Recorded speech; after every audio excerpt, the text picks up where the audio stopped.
Most indie horror games follow the same repetitive trend. A mascot of some kind will try to kill you, and if you fail, then you die. Typically accompanied by a loud, jarring sound and a JPEG of what caught you going boo. Oh my god! And the trend makes sense. Look at Five Nights at Freddy's, for example. It has made Scott Cawthon like $1 gazillion, and he isn't the only one. Every single game developer that has succeeded in mascot horror has made enough for generational wealth. And all that from having a rip-off Furby screaming at you, or a bald teacher with a thing for spanking making the sound of an old PlayStation booting up, it starts to sound pretty worth it. And while I enjoy mascot horror at times, there's something powerful and wonderful when an indie horror game tries its best to be different from the plethora of indie horror games that already exist. A game I have an affinity for is Amori due to its unique art style, presentation, and its amazing gripping story. But even Amori, one of my all-time favorite games, still has a tad of the mascot genre, as Amori himself is the mascot spooky guy of the game in its conclusion. I say all this about different indie horror games to create a baseline of why the game I'm discussing today is different. Lamentum is like no other game I've ever played, and I've played a lot of indie gems. No game I've ever played has gripped me in the way that Lamentum has. There is something beautiful in the game that is just intangible and impossible to grasp.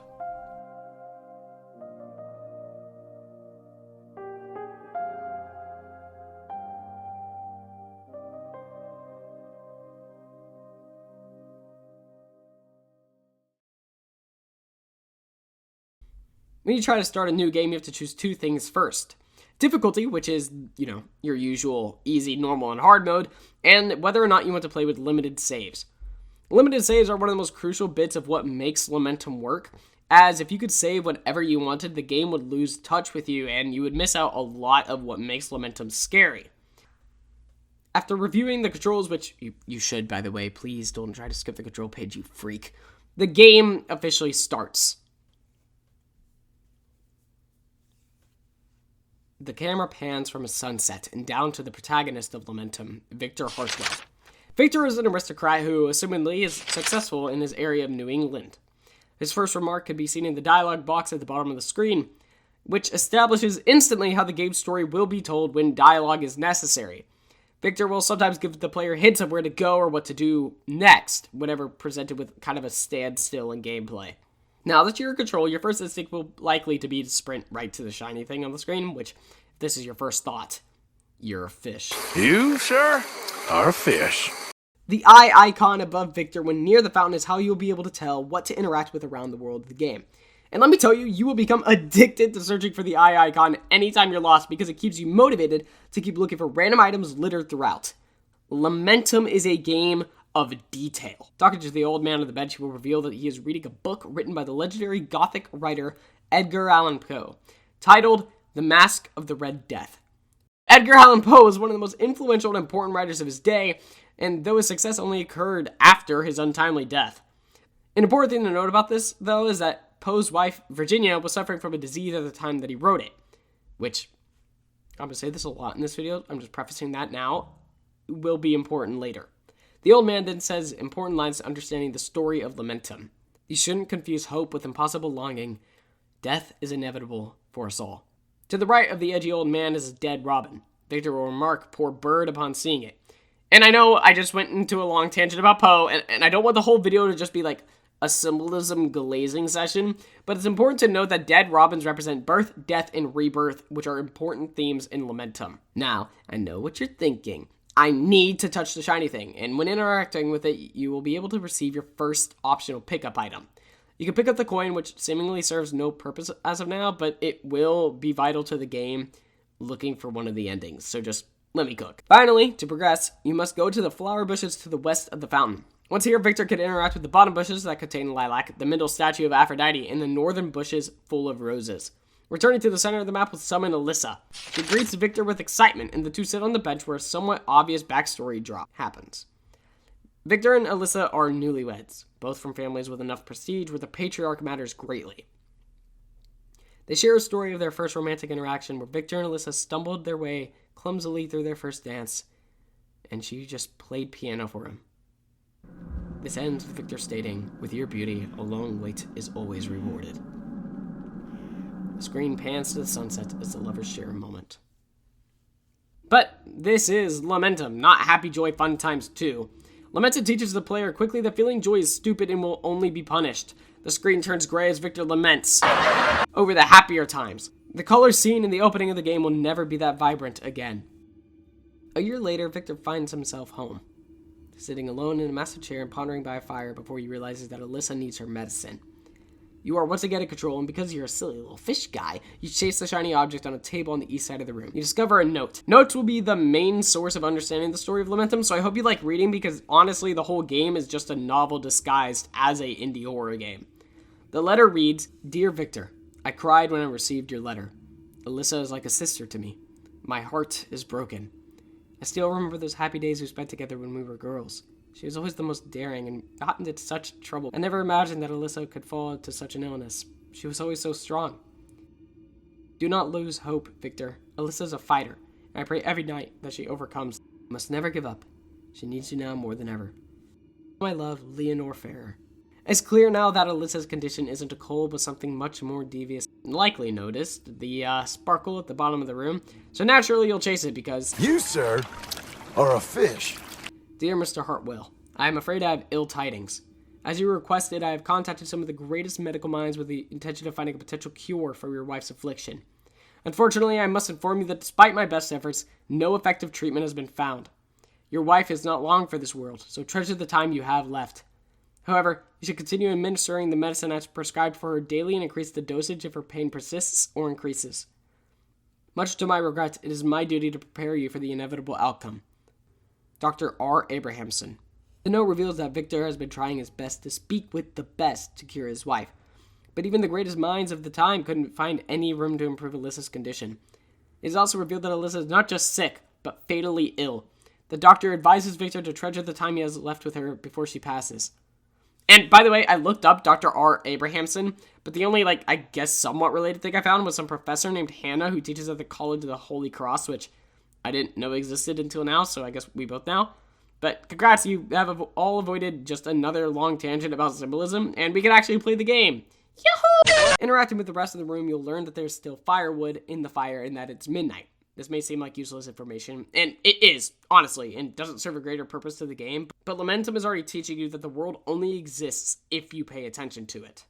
Exiting the room, you can walk down a long hallway, lightning flashing randomly. In most horror games, this would be enough setting up. It would be time to see some kind of freaky creature at the end of the hallway, but not Lamentum. This is wonderfully executed as it draws the player into unease without sparking anxiety, and yet the story is still being told. Reaching the middle of the hallway, there is an intersection, and I hope you like intersections because with how many there are in this game, Lamentum might as well be in Carmel, Indiana, which apparently has the most out of any state in the US. Going up the north door, you'll see a room devoid of color and life. The colorful sunset from earlier seems like it was really a year ago. On the left, you'll see a woman sitting in the bed, coughing and sniffling. Interacting with the piano will reveal that Alissa used to play it before she fell ill. The visual storytelling in Lamentum is always executed well, but this is the first proper example. It's a simple storytelling technique, too. There's an obvious progression point in Alissa, while giving the player things to interact with to build the world and the characters. I'll return to the visual storytelling multiple times throughout this video. Speaking with Alissa reveals that she has been sick and no remedy has been working, something we already know. Worse, Alissa asks how much longer she will need to lay in bed ill without improvement. Victor ignores this and moves on to making her medicine. Heading to the sparkle at the north side of the room will grant the player Alyssa's medicine. Exiting the room and going east will allow the player to go into the kitchen. Once in the kitchen, you'll head to the wood pile where you can acquire a log. On top of the stove is another sparkling item, water. Victor will comment that the stove needs more wood. Equipping the wood in your inventory and interacting with the stove will light it ablaze, granting you hot water for your inventory. Combining the hot water and the medicine will give you Alyssa's medicine. Now, the game doesn't hold your hand much, if at all, and this is the only real tutorial that it offers. The thing I appreciate about Lamentum here is that the tutorial section only teaches you how to equip items, interact with objects with items, and craft without screaming at you. Instead, the game gives you the controls at the start, and then it's up to you to remember them and execute them well. Returning to Alissa with the medicine equipped, Victor will make her drink it. Upon drinking the medicine, she'll begin to tell Victor what to do if she dies, before Victor shuts her down. Victor, holding her hand, monologues. I feel so helpless. Alissa grows weaker every day. I can't bear it. I can't lose her. Do anything to save her life. I swear it. For months, a rumor circulated amongst the highest circles of society. There's a rumor of a strange count who lives far from civilization. It is said that he is a master of forgotten sciences, that he possesses knowledge beyond comprehension. Stripped of all hope, I decided to contact him. To my surprise, he accepted my request and invited me to his manor to study Alissa's illness. Now our destiny is in the hands of a man we've never met, Count Edmund Steinrot, in a place only spoken of in whispers, Grau Hill. Hopping out of the carriage, you are now standing in front of Grau Hill, the main location of the game. The rain is coming down hard, which feeds into the gloomy, spooky atmosphere. Interacting with the big doors will play a cutscene where a figure is standing at the top of the window, only visible through the lightning. Victor reaches for the door and knocks, and when the door opens, you are given your first full view of the manor. A little girl stands at an intersection of the stairs. She runs away as the butler, helper, science guy, this guy welcomes you to Grau Hill. We'll call him Steve. Victor worries of disturbing Lord Steinrot, but our goat Steve promises that it's okay. The statue is a woman, holding a chalice that cures all ills. Going towards the big doors where Lord Steinrot is, you'll see a painting on the way. The painting depicts one of the most important characters in the game, Lady Magda Steinrot. Do me a favor and add her to the bookmark section of your mind. She'll matter. I promise she'll matter. I promise. Whenever you eventually open the doors to Lord Steinrot's office, you'll notice how actually fire his office is. Armor stands around him while a big desk separates him from you. Speaking with him, it is revealed that he is not a miracle worker, but a man who has abandoned the regulations of science for a greater cause. Lord Steinrot asks the question that will define Lamentum. How far are you willing to go to save your wife? Many people will do anything to save their loved ones from something that, even for a moment, seems like there's a possible solution that can be done about it. Victor replies that he would do anything. And we already knew that Victor would do anything for his wife, but by sharing this with Lord Steinrot, he has made himself vulnerable. Lord Steinrot now has full permission to do anything if it could possibly result in Alissa being cured, which opens up a whole Pandora's box. Returning outside of the room, Alissa appears like a specter. She states that she forgot something in the carriage, and Victor, the Giga Chad husband that he is, offers to brave the torrential downpour and the hurricane-strength winds to retrieve whatever she forgot. You'll have to exit the manor through the front doors and go to the carriage, where Victor will find Alissa's wedding ring, an item that he states she never takes off. This worries him for obvious reasons. Our goat Steve will welcome you back into the manor and inform you that your room is ready for the night. Reaching the hallway the game points you towards, on top of the stairs, it slowly begins to degrade as you walk down it. Alissa, now wearing a white nightgown, stands ahead of a row of statues and candles, and she worries that she has lost something forever. And Victor attempts to calm her by stating that he has her ring, before Alissa says, "You don't have it, Victor. You never had it." Now, I know this seems like a spooky throwaway line, but again, please just remember this line. It'll make sense. Just let me and the boys at Obscure Tales cook, okay? After she says this, she will walk further down the hall. The only option we have now is to chase her deeper and deeper into the darkness. The only light guiding the way are sets of candles thrown about in an invisible path. Blood splatters litter the ground. At the end of the path, you'll see you, Victor, lying in a bath of his own blood, a wound on his stomach, and asleep on a blood-soaked bed. Interacting with bloody Victor will begin a cutscene where you can see yourself fully, the wound a deep red, and then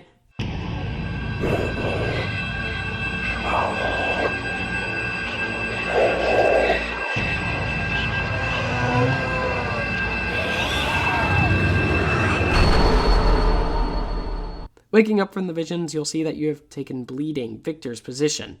Victor has no memories of what happened before he was forced to sleep, and thus it's up to you, the player, to find out what's going on.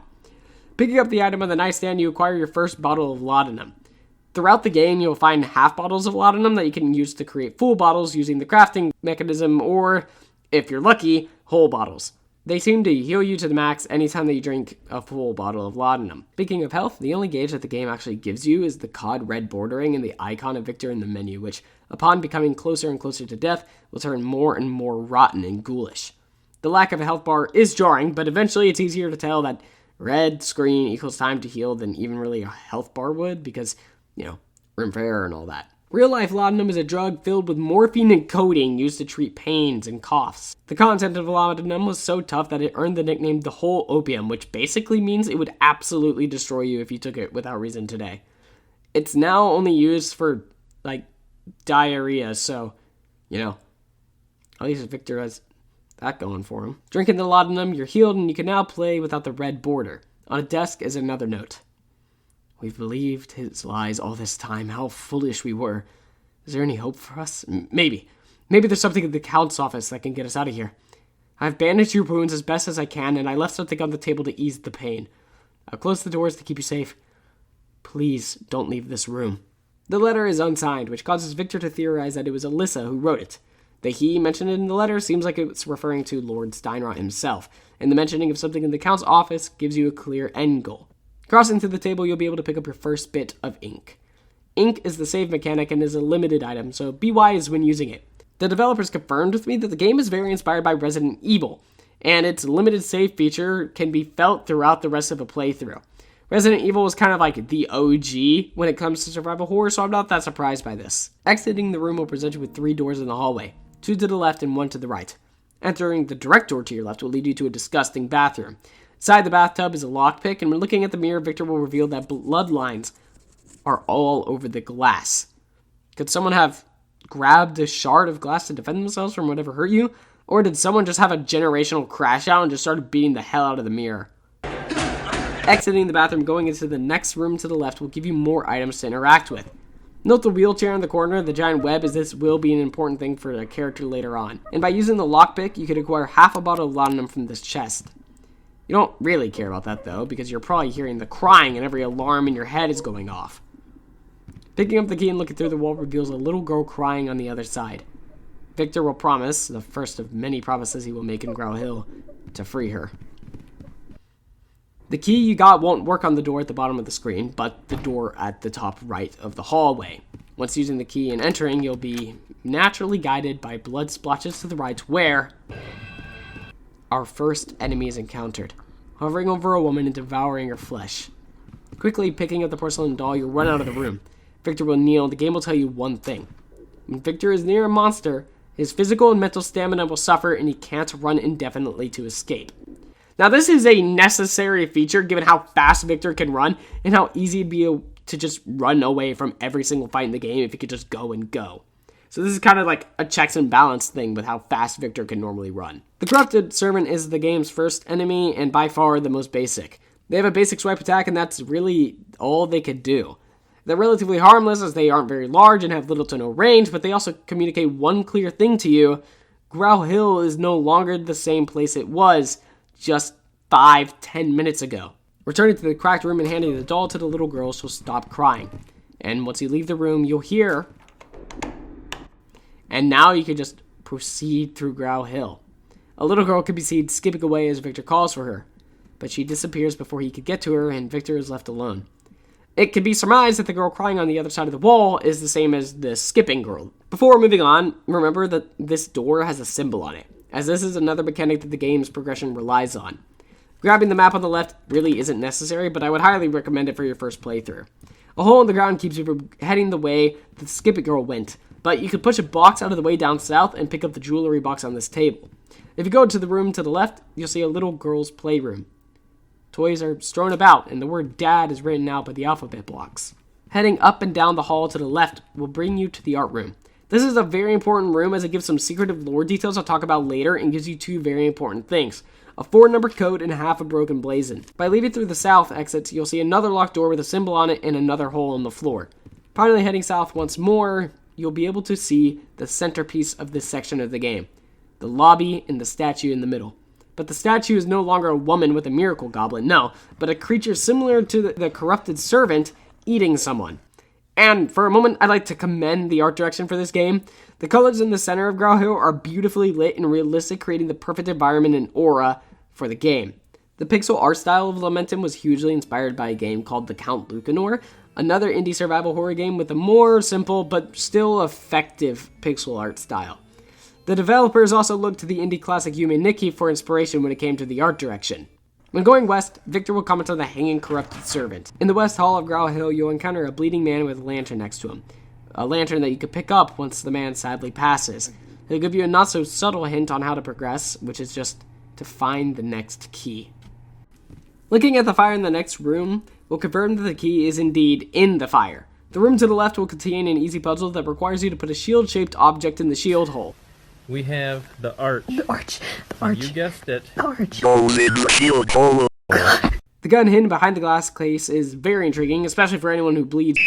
The room directly south from the gun room is going to be the best save room for the first third of the game, the billiards room. I want to take a moment to just appreciate the soundtrack of Lamentum. There are a few songs and most are ambient, but all of them ace their intention. None more than handwritten memories. The song you've heard a few times already and the one that plays in every single safe room. Lamentum is rarely a calming game, but Handwritten Memories is the perfect song to accompany the rare reprieve experienced in the save room. It's a simple, repetitive melody, but that's how Victor is. Repetitive in his determination and goals.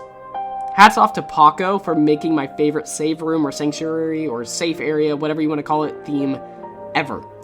Touching the painting by the fireplace with a blood-crying skull above it will reveal the image of two figures. One representing a woman and the other, a man, hovering over a baby. Above them is the code Umbra, and below 5 open slots with a tile in the 4th slot. Instantly, you might be coming up with a solution, and you're probably right on that, but we don't have anything to put into the slots yet. Right here, you can pick up an ornament similar to the one in the Umbra code. Pretty clear now what you have to do once you collect them all and find a cipher to decode what goes where. Now, you might be thinking that the next step is clearly just to walk to Lord Steinrot's office, but of course it's locked. But you can find one of the 2 collectibles, the strange coin, by the statue right next to the door. The once beautiful image of Lady Magda Steinrot now shows her with a slit throat and bleeding. The paintings are some of my favorite elements of the game, as most of them are genuinely unnerving, so just keep a lookout for them just for some extra spooky factor, I guess. The front door of the manor is locked, so we are stuck within the confines of Grau Hill until we escape. Now, you may be wondering, how do we get the key from the fire without burning to death? Well, by traveling to the other side of the map and entering the parallel room, you'll find a pair of tongs and a letter on the table next to them that reads, "I'm afraid I'll forget everything. Time passes differently in this place, and slowly my memory is blurring and fading, and it's strange, there's something inside of me that gives me the strength to just continue. I will continue writing. Perhaps it will help me keep my sanity." We can assume that somehow this may be Victor's writing, though it is still uncertain. I like to think that Victor has already been here during the beginning of the nightmare, and he wrote this letter before being wounded and sent to the bed. It's a theory I'm unsure of, but food for thought nonetheless. Taking the tongs back to the fire will grant you the heavy key. Use the heavy key on the big shackled door, and voila, you've entered the next major area of Grau Hill. Immediately upon entering the basement, you'll notice 3 important things. A dead guy, a dead girl, a corrupted servant eating said dead girl. Currently, there is no way to defend yourself, so evasion is our only option right now. But by pushing a box down, interacting with the first door, we meet our first actually alive character to speak to us. When Victor asks him if he has seen Alissa, the man replies that all hope is lost and simply asks for a piece of rope in exchange for helping you complete your goal.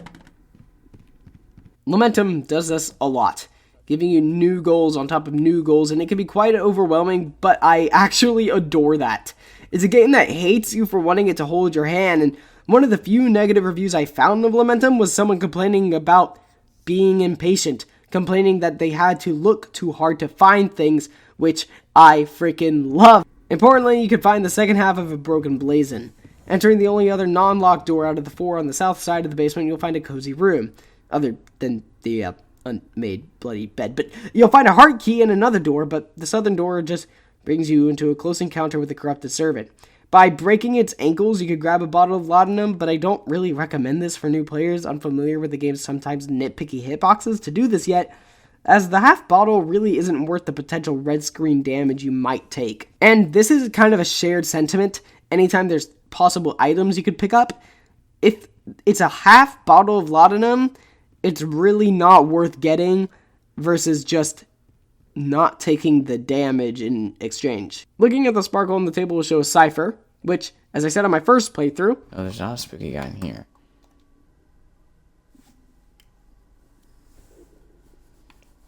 This is important. The code spells out Umbra, along with some other important letters, and now we have another clue to get us closer to Steinrot's office. You can unlock the other door leading to the basement and discard the heavy key for the rest of the game. When you enter the north door on the east side of the basement, you'll be presented with a disgusting bathroom where, with some digging around, we can find our first of the other collectible in the game, teeth. And you might remember the other half of the east corridor where a door stood. Inside that room is a saber locked in a glass case. Freeing the saber will give you the weapon, an excellent high damage, fast action, great...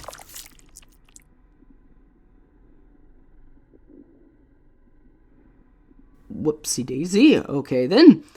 Dying will send you back to the main menu where you'll get your first taste of the limited save feature. Specifically, if you didn't save after the first option too. If you did save only once like an idiot, sucks to suck because you'll have to replay the entire section you just went through. You can have up to 15 files, which will be important later to get all 4 endings. You can combine the 2 halves of the blazon you've collected to acquire a shield-shaped item titled the Grau Hill Shield in the art book. Which, by the way, the art book is where I'm going to be showing most of the concept art for all the monsters and some of the cool characters and all that. When you place the shield in the shield hole on the gun case, it will open, giving you your first firearm, the flintlock pistol. And I know, the gamer instinct is too. But ammo, like everything else, is a limited resource. Besides, the pistol isn't really the best weapon in the game by any means, as I'll get to, sorry to say it again, but later. Once acquiring the pistol and returning to the lobby, you'll encounter the whip tongues, a stronger and more ranged enemy than the corrupted servants. And they can be off-putting and will change how you approach some of the obstacles in the lobby of Grau Hill. Avoiding them really is the best call, unless your trigger finger is really itching. Individuals. Wait for official instructions. Wait my ass. Kill all sons of bitches. That's my official instructions. Because of the snack, it's too enveloped to bother you. This means you can enter the door closest to it, on the west side, and find yourself in the Grau Hill kitchen. It's disgusting, and absolutely vital to the early game, because this is where you find the knife. The knife is your first melee weapon, and kills most things in 4 to 6 swings. And don't worry, this isn't a permanent weapon, but it's a great way to open paths for yourself throughout Grau Hill, especially in the early game, before we have any access to anything stronger. One awesome thing about Lamentum is how enemies will fake being dead sometimes. They'll collapse, but then reform and come back for more. It forces you to be completely focused while playing and adds a minor level of immersion that makes every fight just a little more tense, which is sometimes all that it needs to be terrifying. After killing the corrupted servant, you can easily go to the elevator's side mechanisms, where Victor will note that a piece of it seems to be missing. Remember this broken elevator, just for later, in I don't know how long this video is going to be, but in an hour or 2, you can see that timeline, you know how long it is. To the east is an alchemy room with instructions to make aqua regia, a solution powerful enough to melt gold. It's confirmed that all of the ingredients for the Aqua Regia solution are in the basement, but this isn't exactly true, as we'll see later. The other item in the room will tell you what you need to find to make the Aqua Regia itself. Salt, vitriol, and water.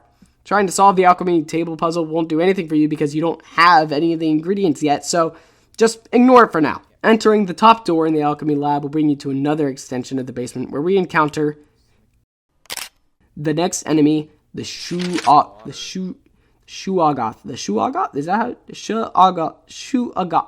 Whatever, the Shuagoth. These things basically serve 2 main purposes: area denial and sanity drain. Other than that, you can kind of just ignore them for the entire playthrough unless they piss you off, as they did for me a lot, and then you can just put them down.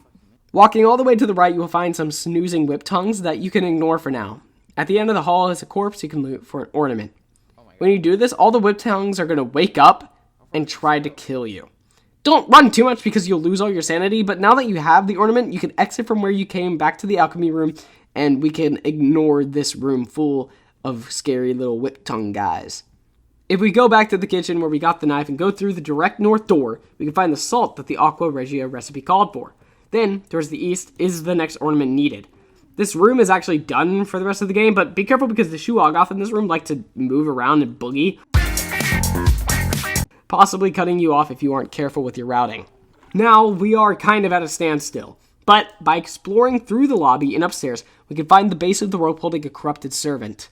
Using the knife, you can cut and retrieve the rope that was holding it up in the air. Giving the man in the basement the rope, he'll tell you that the painting in the billiard room can help you get to the Count's office. Returning to the billiards room, the objective is obvious, but we're missing an ornament. However, if you combine the heart-shaped key and the box, you can get access to the final ornament. And after a short, sick cutscene, we can enter. Upon entering the dungeon, everything feels even more off than it did on the upper levels of Grau Hill.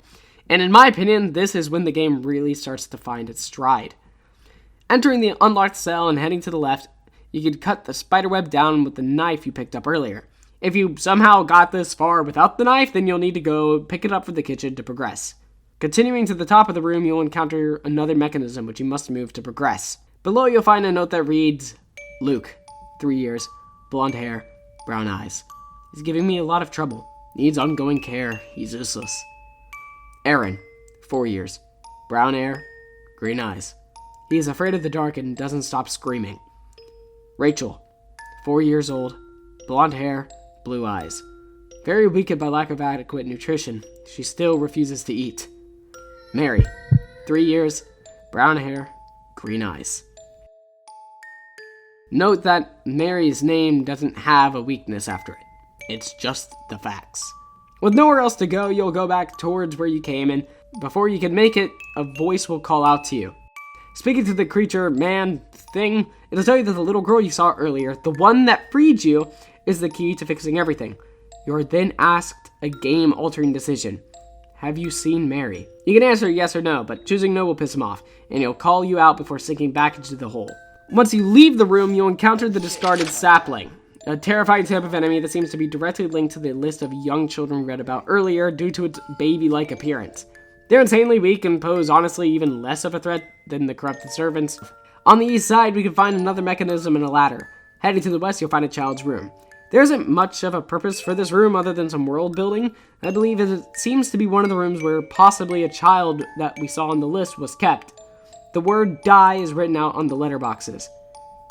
In the hallway outside of the billiards room, a little girl sits on the cabinet where the man died earlier. You are Mary, right? My name is Victor. You have to come with me. We must go somewhere safer. He's dead. Yes. I couldn't do anything for him. He locked them in the basement. I heard the screams.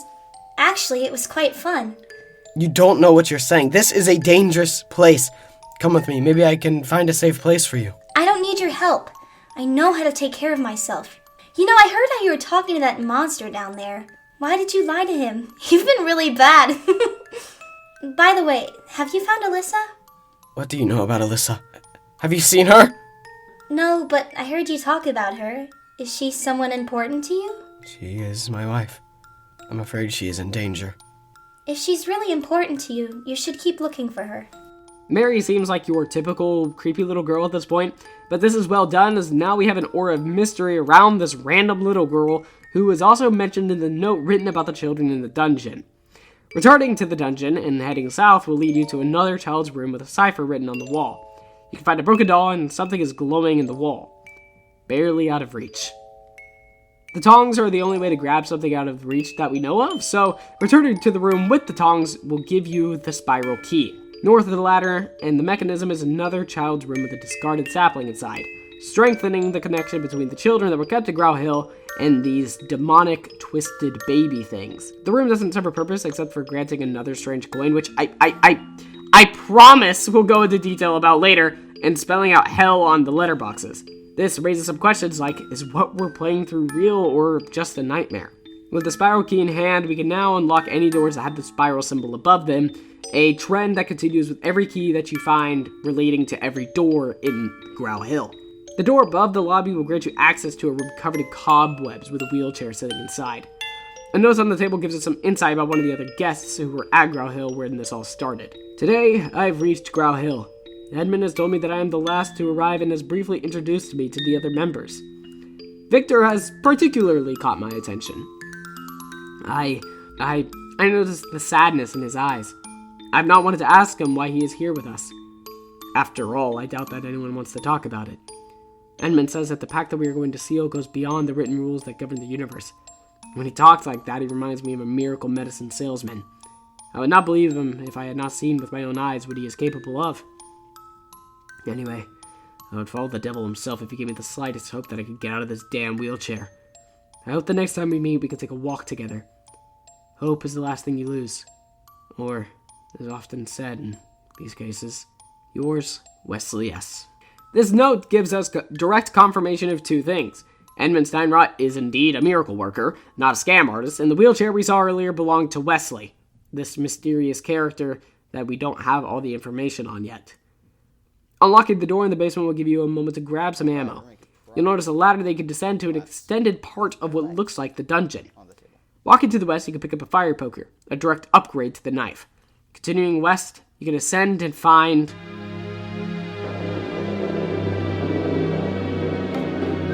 the man you gave the rope to has disconnected from the server permanently. The door above is locked, but inside you can find some ink and a crank which will be necessary to progress. Returning back down the ladder and walking east, the screen will shake, and the area around you will change into something far more messed up from what we had seen before.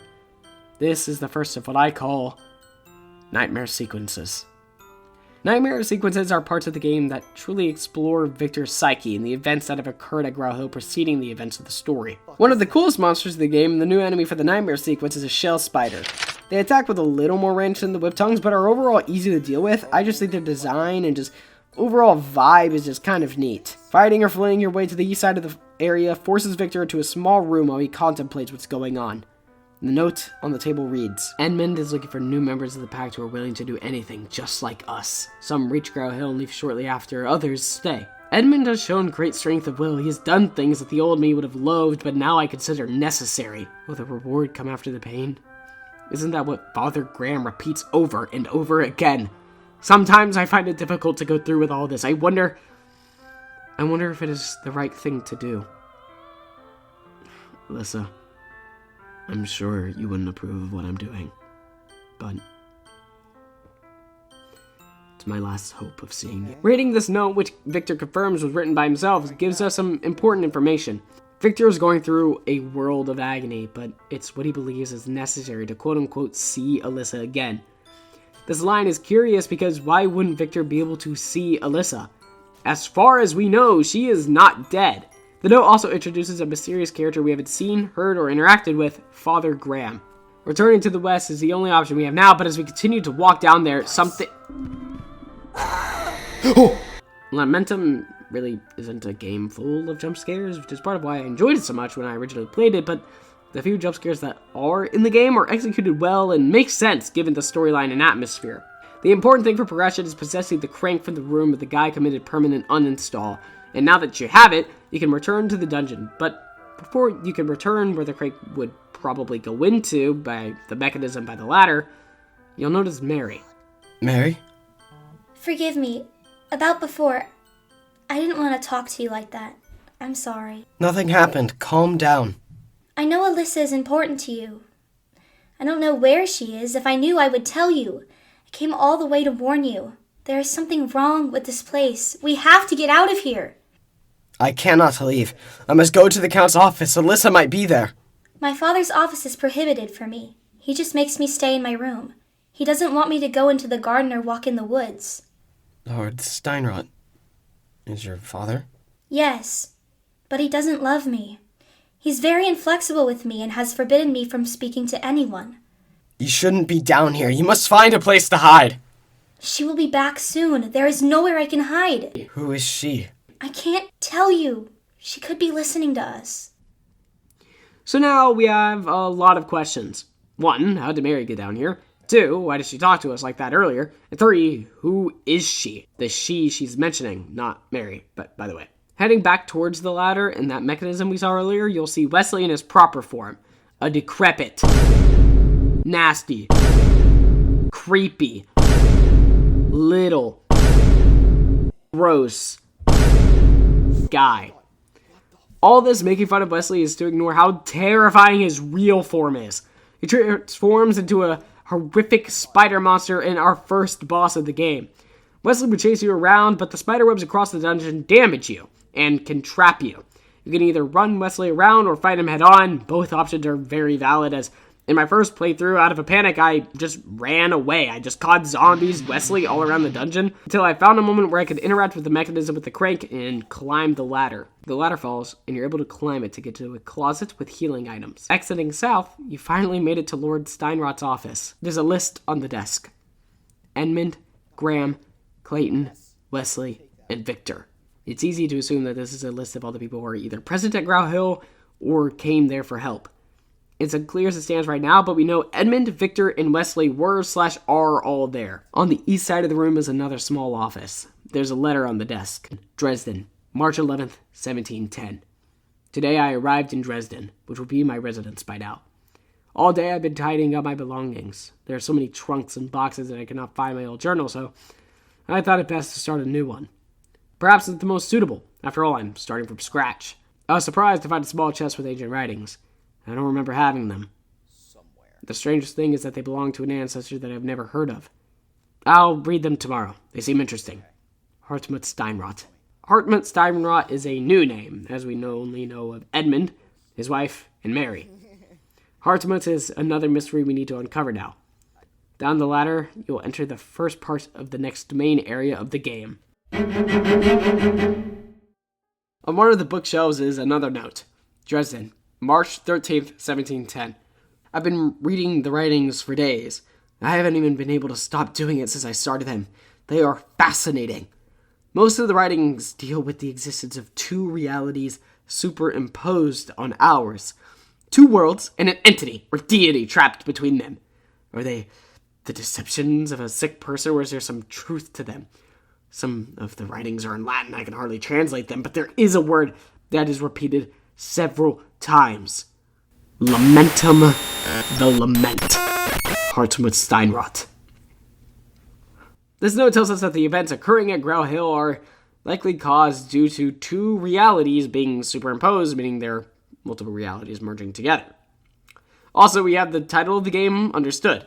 Lamentum and the lament are two more mysteries to track, as we only know of those words as just the title of the game and nothing else. Upon entering the main section of the library, you'll be presented with a large and safe area with a creepy statue in the middle. Behind the bars, you'll see Alissa, but before you can get to her... No! She's taken into the void without us being able to say a word or even try to stop her. On a table next to the locked gate is a map that you can pick up to see a more full view of the area. The podium below the statue states, "The door to knowledge is guarded by three sins: wrath, greed, and lust." This is the longest section of the game, requiring you to go through just about every single major event and location in Grau Hill and in the story just to get the items that you need to solve the puzzle. The room to the left is a great start, as walking through the statues itself will bring you to a room containing the eye key, and will inform you that the machine requires another gear to work. With the eye key, you can exit the library and go to the eye door that you may have noticed outside of the saber room. Using the key on the door will bring us to the reason the library section is so long. You'll end up peeping a conversation between Father Graham and Clayton in which they discuss the fact that they believe that only through pain will they be rewarded.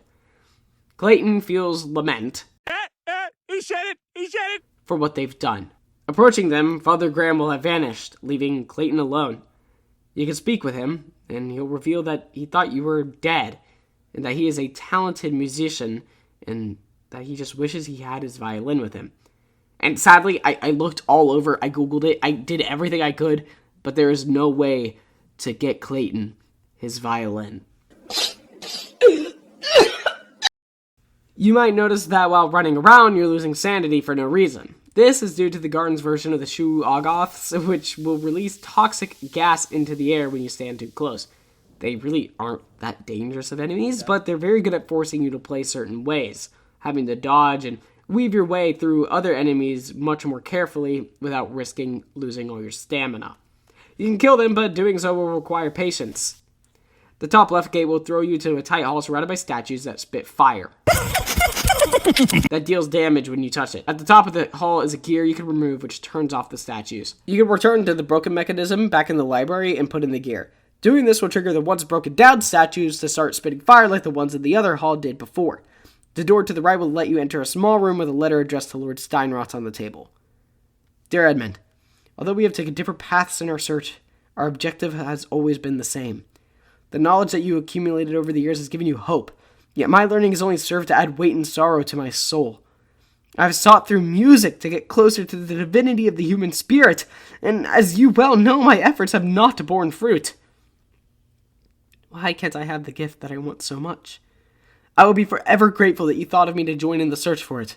As you well know, my desire is strong and my will is firm. I am ready for anything. Eternally grateful, Lord Clayton. Lord Clayton's motivation is more clear now, to become a musician, the only thing he wants to be. He wants to be a wonderfully talented artist and make others happy with his art, but he believes he is untalented and incapable. At the north end of the room, the statue is moved, and you can now enter the room that it was once covering. Inside is a beautiful fireplace, but more importantly, the root key and a map for the wider part of the gardens. We can return to the basement and use the root key on 2 appropriate doors. The north side of the basement contains one of the more unnerving and impossible things to explain within it.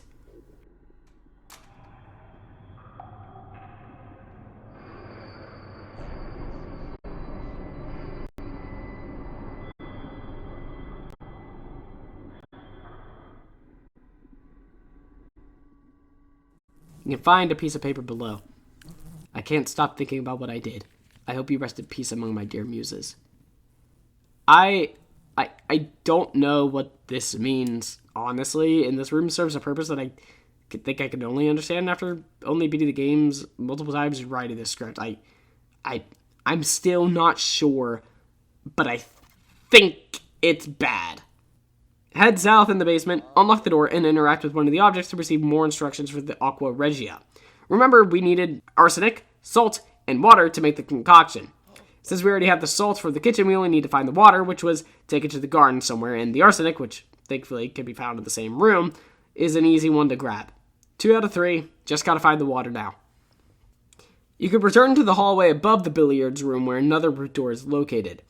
Victor will comment on the rain, but remember to lock in and continue his search for Alissa.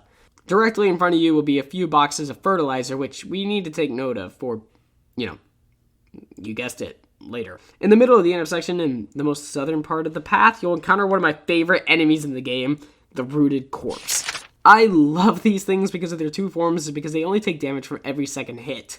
The one you'll encounter first is what we'll call the antler variant. They attack how Victor does, which creates some intense moments of combat. Which also the other variant of these, the stick variant, do as well, but we'll get into that whenever we bump into one. Entering the shed nearby, you can pick up a shovel, which, as I discovered, wasn't a weapon, but is a necessary item for progressing further. You can read the note on the nearby shelf written by the gardener. This year, the lilacs are growing beautiful. I'm sure the Count will be delighted. However, I cannot get rid of the weeds that grow next to the hedges.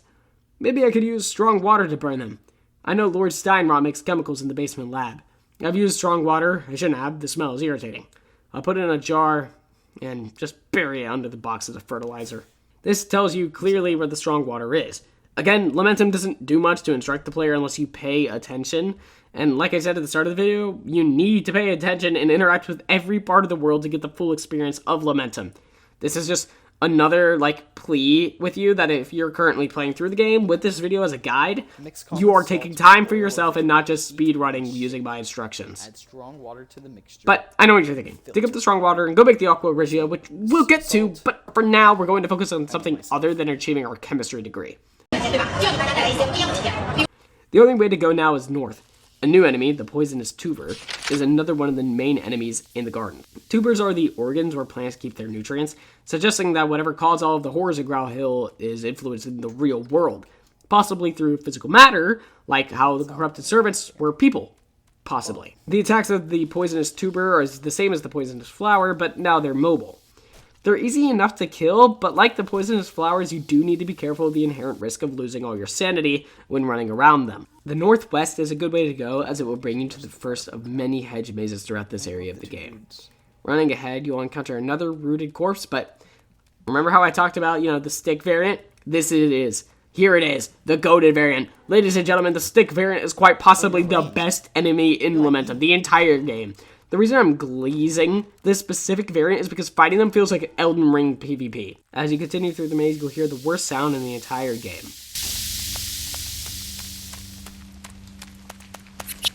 Fuck me.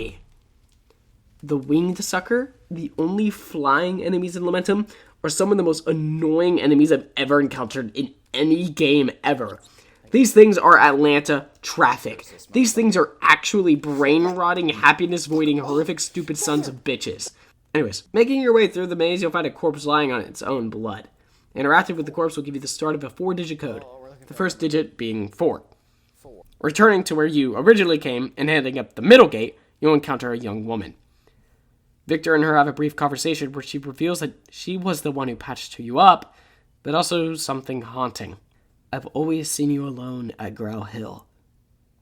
The woman will then say that she is waiting with her, seemingly the same her that Mary was referring to earlier in the dungeon.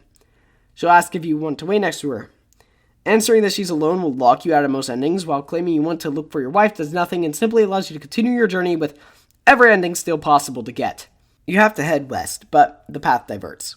Going south, you can explore another hedge maze. Once you head all the way west and through the hedge maze, you'll encounter a dead end with a huge statue and more digits for that code. The numbers are 2 and 1. On the other side of the statue is a tooth, and it will matter. I pinky promise it will matter. Just wait, okay? It will matter. It will matter. Either running to the statue or away from the statue, you're likely to encounter a very cool enemy, the man-eating root. Side note, in the art book I've been referring to and showing images of, only this enemy has a period after its name, and I just think that's kind of funny and wanted to share. These things are some of the tankiest enemies in the game and have a wide range of motion.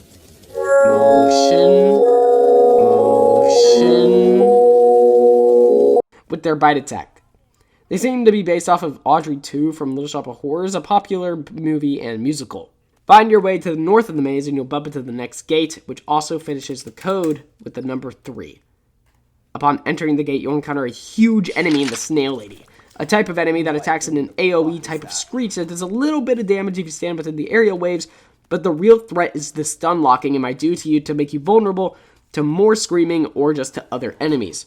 I've been glancing over the save rooms lately, but this save room is just too beautiful not to note. You can read the mostly beautiful written piece in Lamentum here. I can't sleep tonight either. The light from the lamp in my room has attracted some moths, and they flutter nervously around it. Some of them get too close to the flame and burn. Why do they hover near a light that can end their life? Every night I see Edmund through the library windows, that young man, Victor. He seems sad. I'd like to come closer and ask him what his pain is, but I can't find the strength to do it. Every night I watch from a distance, wondering how I could help him. The full moon continues to shine and the moths continue to flutter around the flame. Maybe I'm a moth too. M. Just stunning. As somebody in college right now who is studying creative writing, this is the kind of stuff that we strive for. Anyways, interact with the locker, type in the code, which, short gripe, is always the same, just like the solution for every other puzzle in the game. I wish there were a bit more variety in the replays of Lamentum, but I understand. Team of 2. Once you type in the code, though, you'll get access to my favorite weapon in the game, the axe. The axe is everything you'll really need for the rest of the game in terms of melee damage. And even in my first playthrough, I knew I just got peak. Hell yeah. Running to the top right and entering that gate and making your way left, you'll bump into Mary again. Mary, I told you can't follow me. I'll find a safe place. Let's... I already told you I don't need your help. I can take care of myself. Huh? Why do you keep trying? Is Alissa so important to you? I have no other option. I have to find a way to get into the library. Then go ahead. This is gonna be a lot of fun. After Mary's creepy girl shtick is over, you can head north to start a non-puzzle. This is one of those things that requires patience and time, or else you'll just make... Yeah. So, the big brown things push you, possibly killing you if you get pushed into the spikes, so you need to avoid those things. I died more during this bit than the rest of the game just because I have the patience of an actual TikTok iPad kid. After you make it all the way across the traps, you can finally get the crown needed for the puzzle in the library. But the problem now is returning to the other side without getting spiked.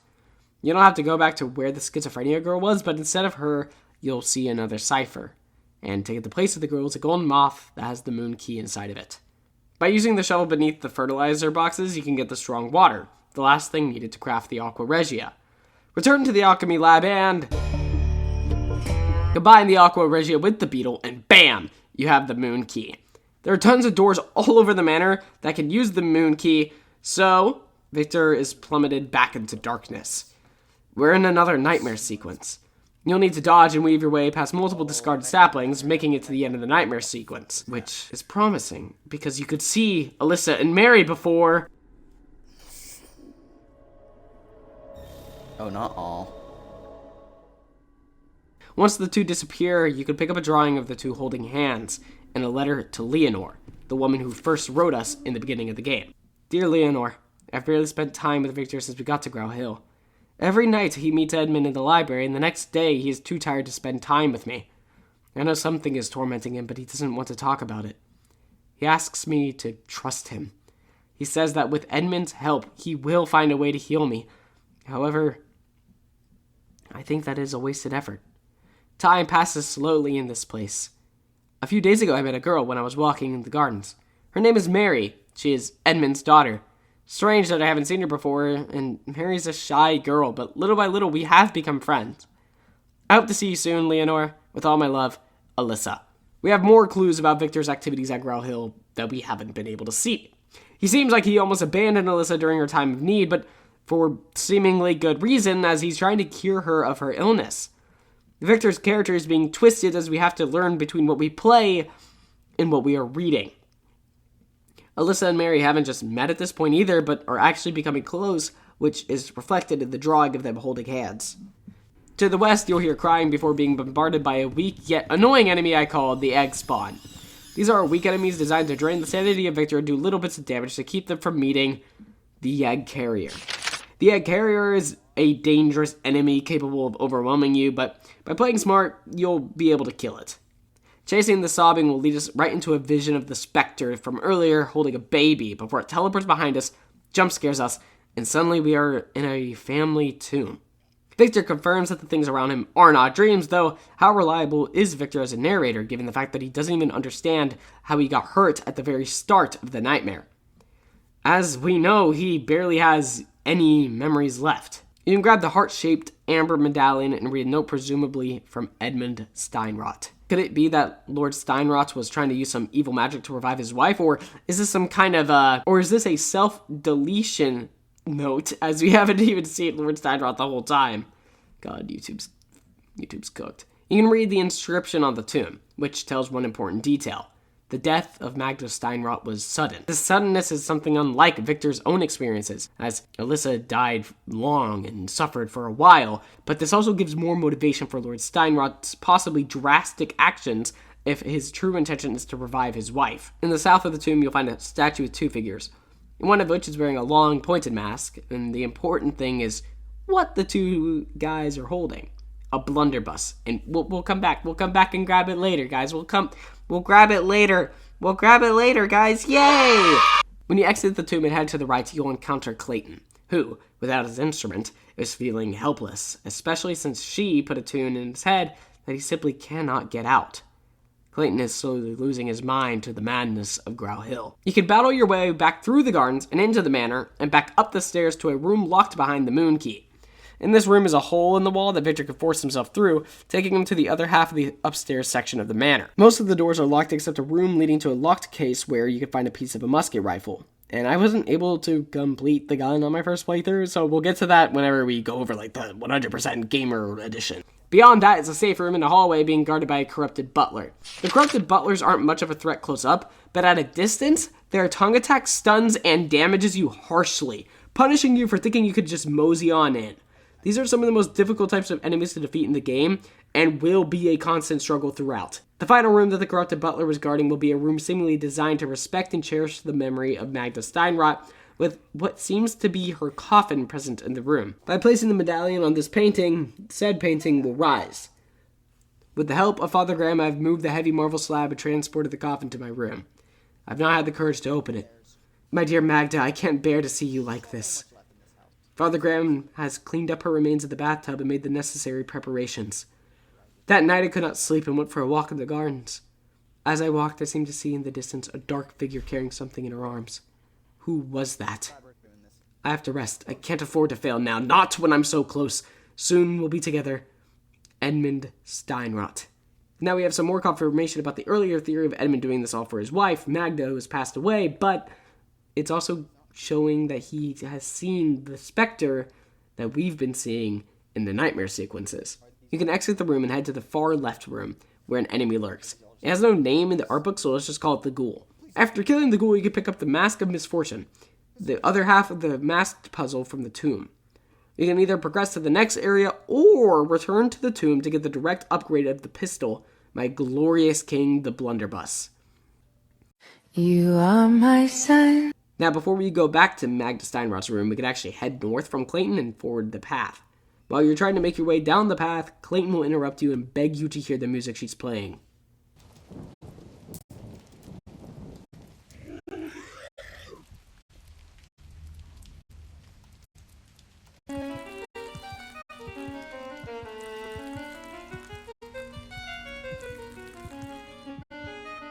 He transforms into the next boss, a violin-playing monster with a vicious AoE attack that can hold you hostage and absolutely bully you. There are two ways you can do this. Take down the monsters strapped to the wall to stun Clayton, or you can cheese it and run away, then back in and shoot the boss and just like do that a bunch if you want, if you want to be cringe, but nah, you wouldn't do that. Making it to the top right of the maze and maybe killing a few of the annoying monsters on the wall on the way will bring you to the start of a puzzle. Enter the top gate and you'll see Mary again. Mary, what are you doing here? I followed you. I didn't want to be alone. I was terrified. You shouldn't follow me. It is dangerous. Someone may be worried about you. Nobody cares about me. I've always been alone. Do you know that I met Alissa? We met in the garden one of the times I escaped from my room. She was good to me. She cared about me. You know Alissa? We would meet in the garden and walk. However, one day, I was waiting for her, as always, but she didn't come. I don't remember what happened. I just know that I was in my room crying and you gave me my doll. You better stay here. Be careful. With a wish to be careful of his only real companion in Mary, Victor has more reason to take care in his search for Alissa, as now there's another big player at stake if he fails. There's another half circle like the one we saw before the entrance in this huge room. Following the pattern in a clockwise manner is the only way to get through this puzzle and grab a skull from the statue. If you mess up, it's not too brutal of a punishment, but the gate won't open if you don't do the puzzle right. Luckily, once you get the skull, you can just run across and take a bit of damage. I would say it's almost worth it. Return to the library, put the skull into place. 2 out of 3. The only way to continue is by entering the final area of the manor itself. The roof area is rainy and devoid of the vegetation you've been fighting through for the past hour or so. While walking for the first time and heading south, you'll be able to overhear a conversation between Father Graham and Lord Edmund Steinrot. Father Graham pleads that Edmund returns to the church to pray to her, and Edmund retorts with the hardest line in the game. That goes hard. This shows a deep problem with Edmund. He and Father Graham have failed a mysterious pact that we don't know the details of, but he refuses to accept his failure, and his dedication to being reunited with Magda is made especially clear. I want to dive into Edmund more as a character once we have more details about him on Earth, so, stay for later. Conversating with Edmund will show you that he's not worried about the world around him, chalking it up to being a change in setting before he asks Victor to stop looking for his wife. Victor, unsurprisingly, refuses, and in response, Edmund simply says he has nothing else to say to Victor after vowing that he will fix it all himself. The open window on the left leads into a skinny room with another ghoul. Killing the ghoul will make traversing through the southern door easier. As soon as you enter the door, you'll get jumped by a hideous monster called a Yogurnak? I don't know if I'm saying that right, but apparently it's by Michael Ray. Are waiting.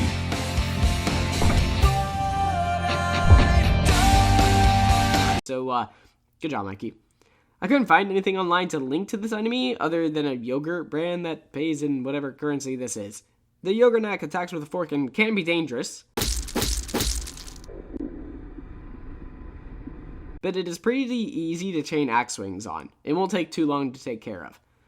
With seemingly nowhere else to go, it's time to return to the roof and go north into the darker section of the game. A winged sucker will greet you and attack you, which is fucking awesome. I'm glad they're on the dark area of the goddamn game. I'm glad that in the darkest part of the entire game, the part where the only light that you have is your lantern, I'm glad that's been being sucked. I'm just so happy. Lamentum is fantastic at giving you safe areas that feel safe.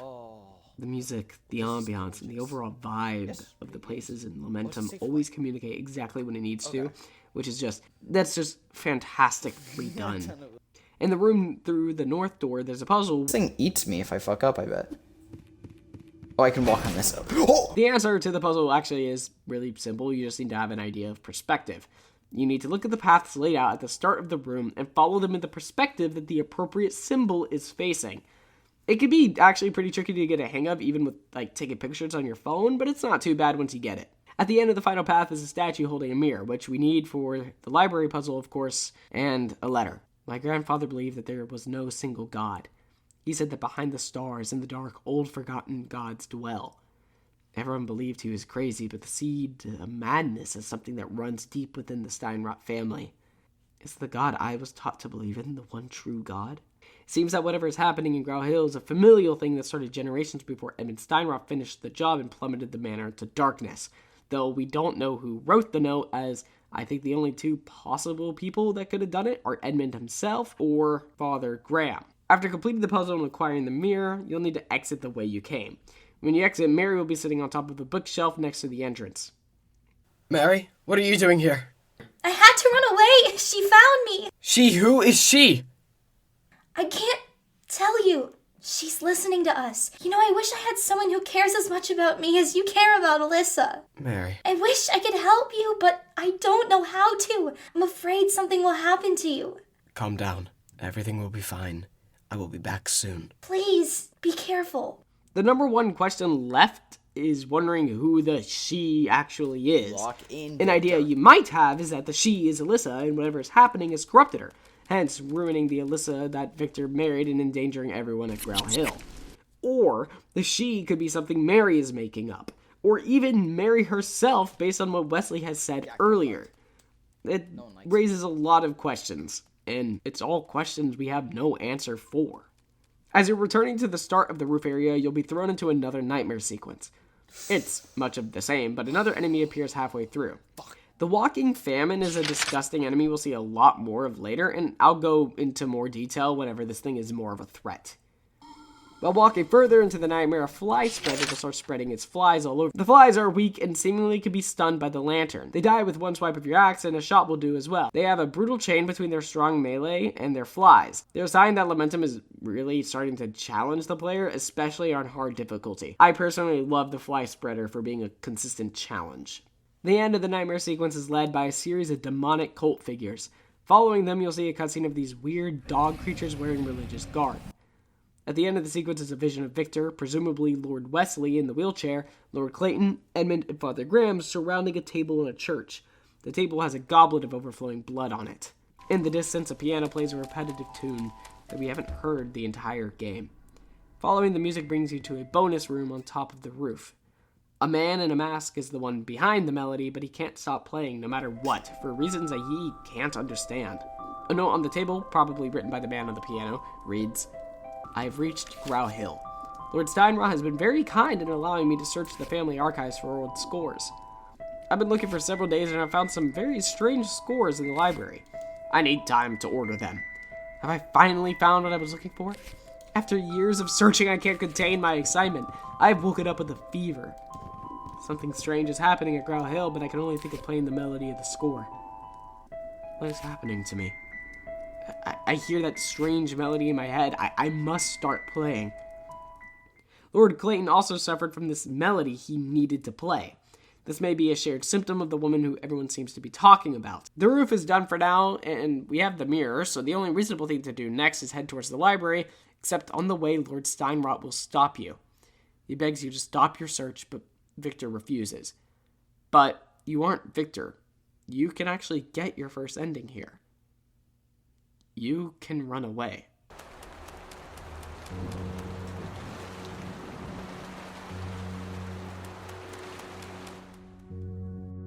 And we'll get to that later.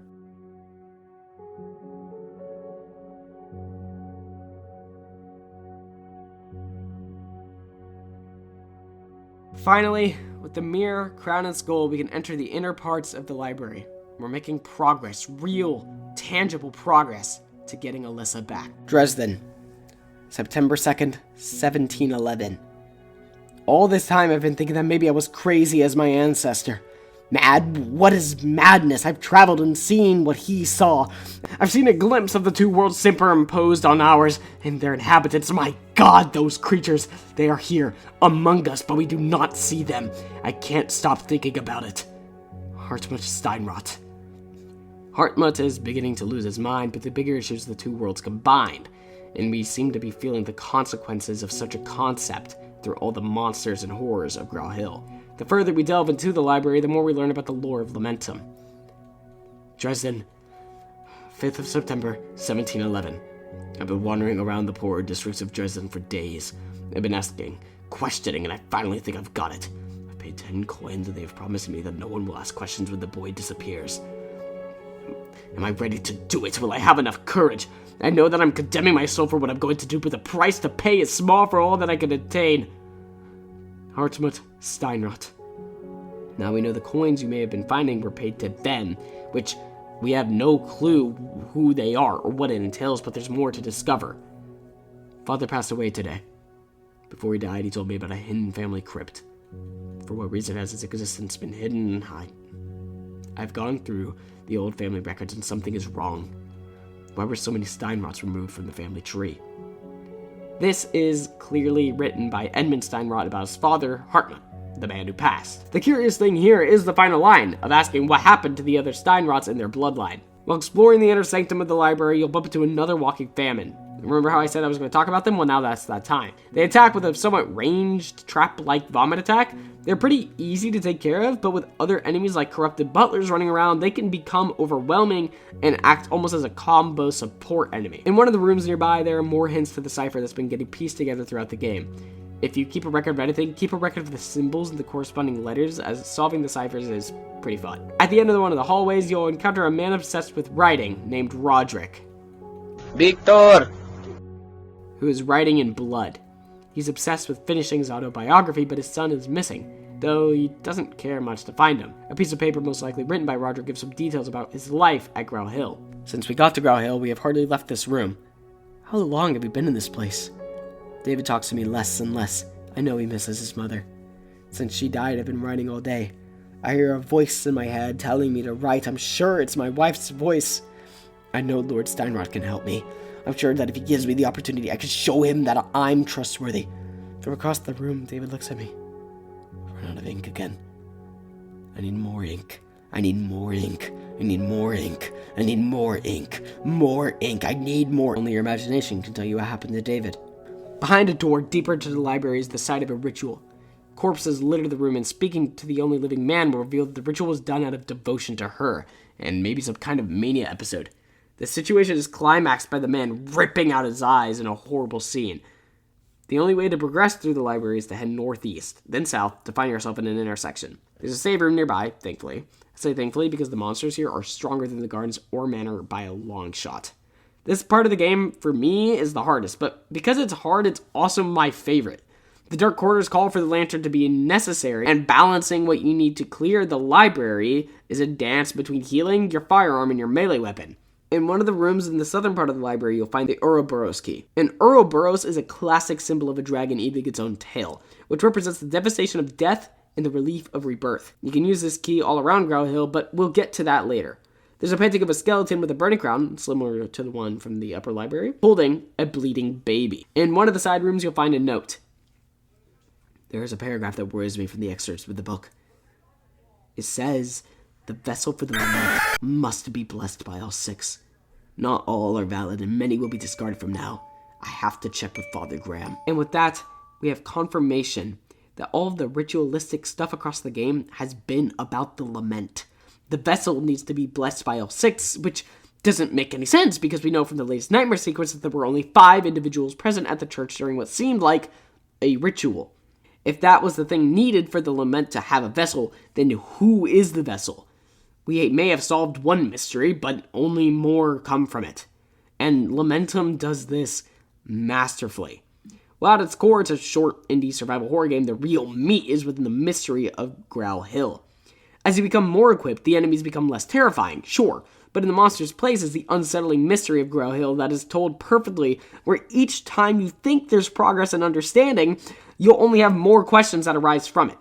Lamentum creates a facade of knowledge for the player. I just have to congratulate Nicholas and Fran for telling such a compelling narrative despite the game's short runtime, only clocking in at most 5-ish hours.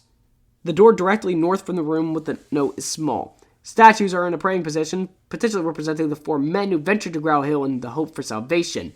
The only way ahead is the dark staircase leading down. After dealing with the walking famine in the room and at the base of the stairs, you'll be able to scale up the stairs onto a higher level of the manor. This level is back outside, and a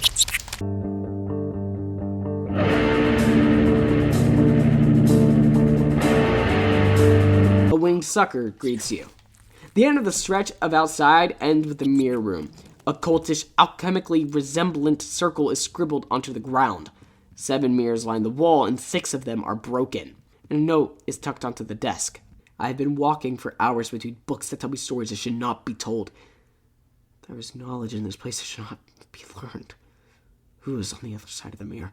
Why is he staring at me? I'm not alone. Someone is calling me from the other side. Victor states that he is attracted to the mirror.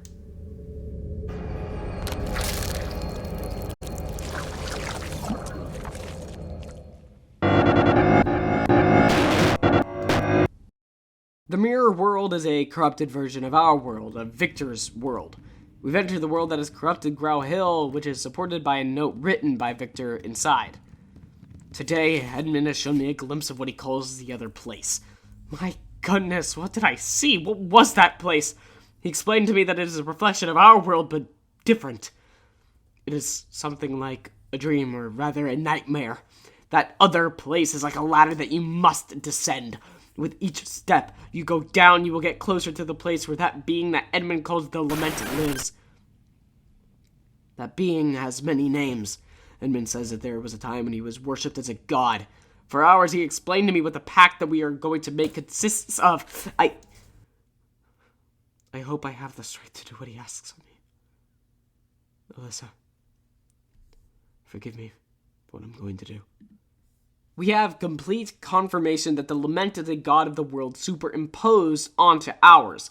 The ladder that one must descend to get to the lament may be what we've been doing the whole game. Victor has had to kill corrupted enemies. They're still people, just corrupted by the lament. The last line is earth-shattering, as the regret or lament that Victor feels haunts him whilst he's writing, despite him not remembering writing it now that he's encountering it. The entrance above brings you to another stretch of the outside, though the architecture and the location in the manor doesn't necessarily make sense anymore. A couple of shell spiders will greet you, but they're still as weak as they were when you first encountered them. If you walk to the right, you'll encounter a full cipher which can be decoded to read. Another egg carrier is in this area that has more drawings of deformed and twisted children throughout.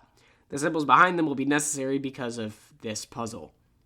Okay, I'm gonna be real here. This puzzle is the worst part of Lamentum, and I say that with confidence. I've been glazing the game, but this puzzle is infuriating at times. The baby carrier stone things can get stuck on hitboxes you don't get, and the Shuagoths drain all of your sanity, so it's hard to even push the stones around, but it's an easy puzzle. The fact that it's so easy to solve, yet so hard, is infuriating. And if you goof up, you'll be forced to quit to the main menu, which takes away from this otherwise aura-filled section. I'm sorry, it's just true. This part sucks. The item the 3 statues spit out is the meat key. While you try to find yourself back to the room, you'll meet one of the coolest enemies in the game, the bulbous head. Okay, yes, its name is, super sus, but damn that design. These things are genuine threats, but, everything else, really, it's nothing that your gun won't solve. Using the meat key on the south door in the mirror room will free you from the room, but not the dimension. You only make it a few steps to the east as a horrible creature awaits you that Victor reveals is a deformed Edmund. The lament, the she we've been chasing all game, has returned magnet to him. They're together forever, but you still stand in the way of the lament's will, and for that, Edmund will try to kill you.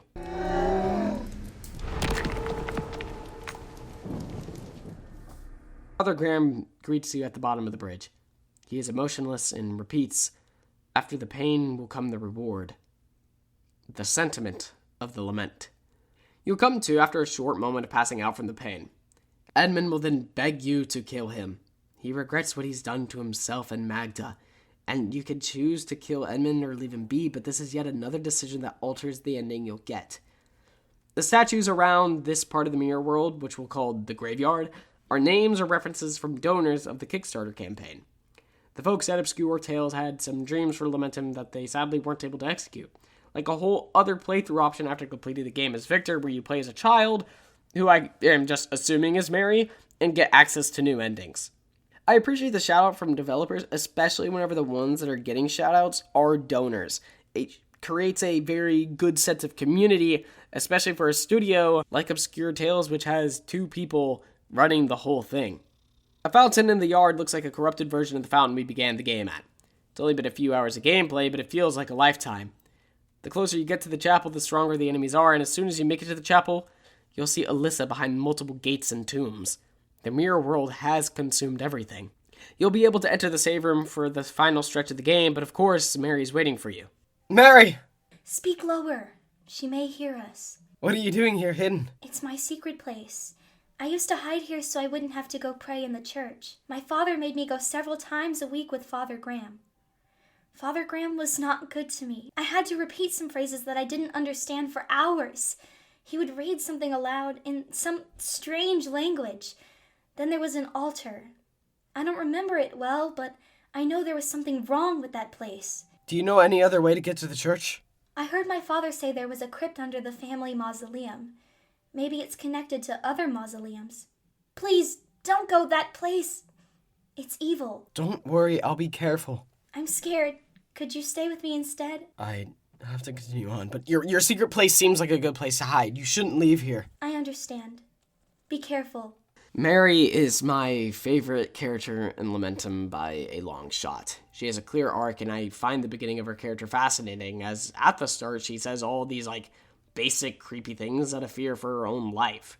Now that she's found that Victor is a safe man to be near, she has lowered her guard and speaks to him with care, and like a genuine person and a genuine child who's afraid of the nightmare the lament has brought upon Grau Hill. In the corner of the save room is the moon medallion, the first piece of the final puzzle, which you can eventually solve through the tomb to the northeast of the save tomb. A statue surrounded by phases of the moon is labeled Oruboros by Victor. The moon cycle also represents the cycle that Father Graham has been preaching. After the pain comes the reward. The entire game's thematic elements do take place within this nature and focus of cyclical pain and rewards. It's honestly really, really well done. Another letter is in this too. Dresden, October 4th, 1711. I did it. I mustered up the courage and did it. I sealed the pact and now there is no turning back. I look around me and I think I'm in my room, but I'm not in it. Another tooth has fallen out. I hardly have any left. Maybe it's a hallucination or something in me is changing. I'm scared. I know I'm not in the depths yet. I can still go down one more step, and if I do, I'll be where she is. I couldn't bear it. I know I would go crazy just seeing her. I hear voices. I mustn't be afraid. I paid the price that was demanded of me. After the pain comes the reward. The promise will be fulfilled. The note is signed by Hartmut Steinrot, and it's the most recent letter written by Hartmut. His teeth are the same teeth we've been collecting here and there. He is so close to the bottom of the ladder towards the lament, but only Victor seems to have what it takes to possibly get to the bottom. In the northern side of the room, there's another note. I've been studying for months how to access the family crypt.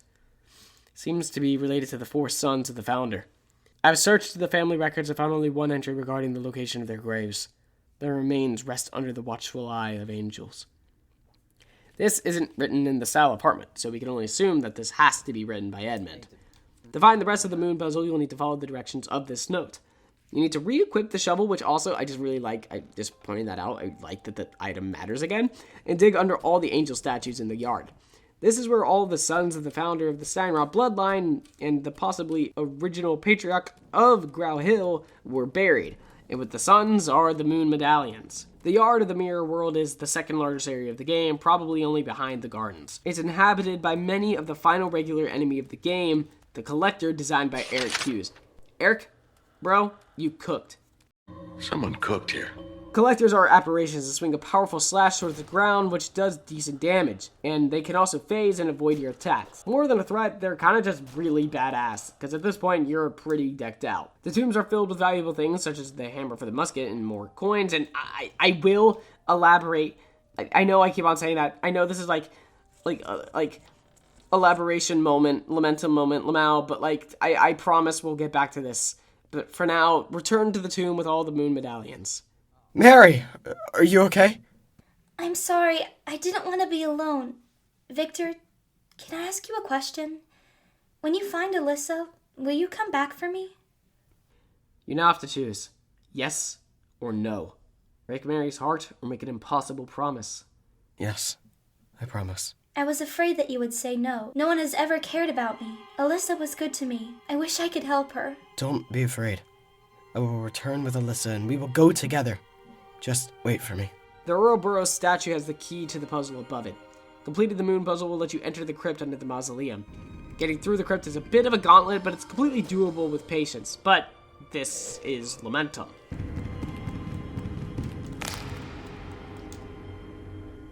You don't get simple with Lamentum. You've fallen into one of the sillier parts of the game where a giant slug will try to vor you and you need to dodge it as it slithers around. And if you're caught,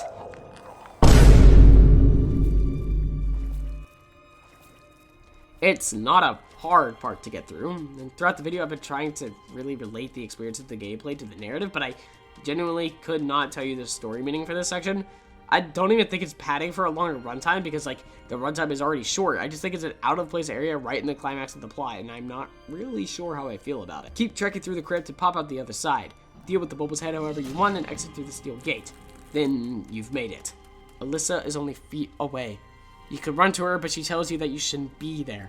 Victor collapses and is sent back to the real world. Victor is called to the church, but you don't have to go in. In one of the tombs is a Kickstarter room saying thank you. There are lines of custom portraits of donors along the wall. Good job, Obscure Tales.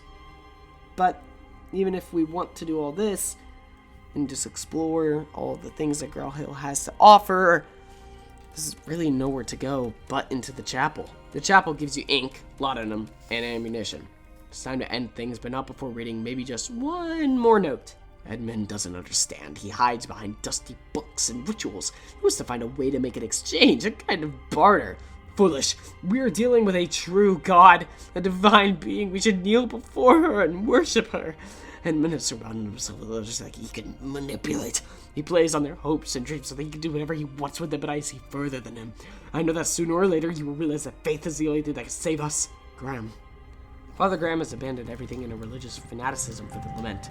While Wesley, Clayton, Edmund, and Victor were searching for being saved, whether from being wheelchair-bound, talentless, or the death of their beloved, Father Graham only wishes to summon the lament due to a selfishness. Lines of pews create a corridor where Father Graham awaits at the end by the ritual table we saw during an earlier nightmare sequence.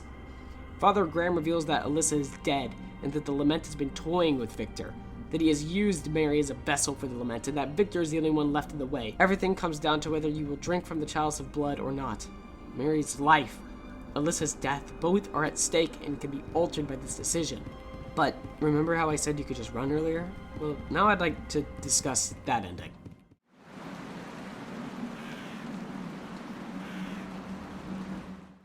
You can run away through the front garden and out the gate. You can do this as soon as Edmund unlocks the manor doors, or at any point you have access to the front garden after. A woman will stop you on your way out. Her name is Lily Bathe. She discusses her own fate, saying she only came to Grau Hill to learn who she is as a person. And now that Victor is alone, he really only has that too. Mary is gone with the lament and Alissa is beyond the mortal world. Running away and accepting your sins might be the only option left for you. And for Victor.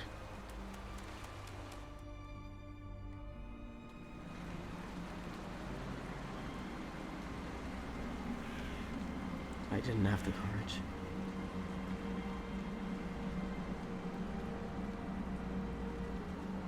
I fled from the nightmare place and abandoned you. I am a coward. With every step I take, the fog surrounds me and seems to get thicker and thicker. There's nothing around me, just emptiness. Alissa, forgive me. But what if you do drink from the chalice?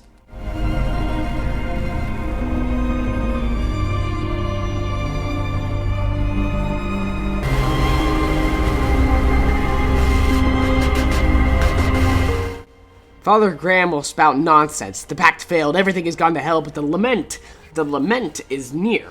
Father Graham collapses and morphs into the final boss. He's a vicious enemy that deals considerable damage and cannot be damaged by traditional means. The only way to take him down is by defacing the corpses strung around the arena in a kind of mini puzzle. But speaking of puzzle, these are the same child corpses from the puzzle in the mirror world. 4 children, just like the 4 children listed back in the dungeon area in the manor. By obliterating the hanging corpses, Father Graham will weaken enough for you to kill him like you have every other enemy thus far. The closed gate will open and you can sprint down the path to see Mary has become a hideous monster. Alissa sits in an egg atop Mary's mutilated body, similar to an embryo. Your only option to save Alissa now is to kill Mary. She might scream for you to stop, but your wife is in there. Alissa will claim everything is going to end, but Victor has gone mad. He promises everything will be fine and they are forced to sit together, possibly until the end of time.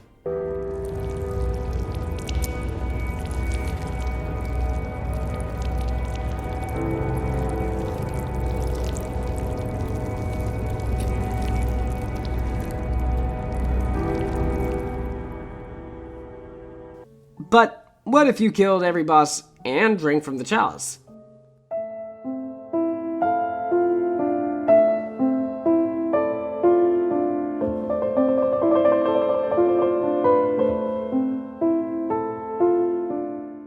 See, remember how I said I left Wesley alive for later? It was originally out of fear and I just abandoned him, but upon repeating the ritual ending, I scavenged the manor to find another clue. To get the next ending, you need to kill every single boss that you encounter. After killing Graham, you'll find a ritual table. Alissa is standing alive over Mary. She tells you that she's ready to be gone, but Mary deserves all of the care that Victor can give her. She tells Victor that the only way the nightmare can end is if he lets her go. She transforms into a hideous monster, and she's thankfully able to be put down with one shot. She thanks Victor as she dies.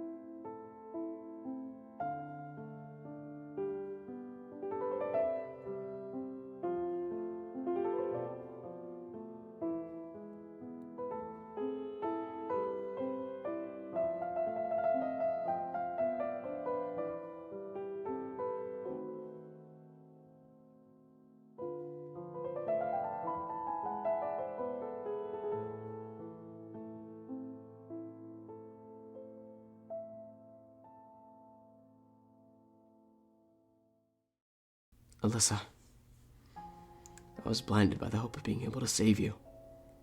I know you would not have forgiven me if I had. I'll take care of Mary. She deserves a better life. We will try to forget the nightmare we lived through, but I will not forget the time we lived together. The lament has been defeated and Mary has been free. And you have gotten my personal favorite ending. Ending A, redemption. Victor has grown as a person. He has allowed himself to let go of the horrors and allowed his beloved to rest eternally. Lamentum is an absolutely fantastic game. I want to take a second and look at some cut designs because they're fire, and some of these designs didn't make it into the final game, but gosh, they're incredible. I just love how creative the folks over at Obscure Tales were when thinking of things that they wanted to implement, and it is a shame that not all of it got to be added, because I would not mind putting in another, 20 hours into the 5-hour spooky game. This game has been a phenomenal experience, and I have thoroughly enjoyed playing through the game and experiencing the wonderful story laid out by the developers. Thank you to Obscure Tales for a certified banger. But there's another bigger ending.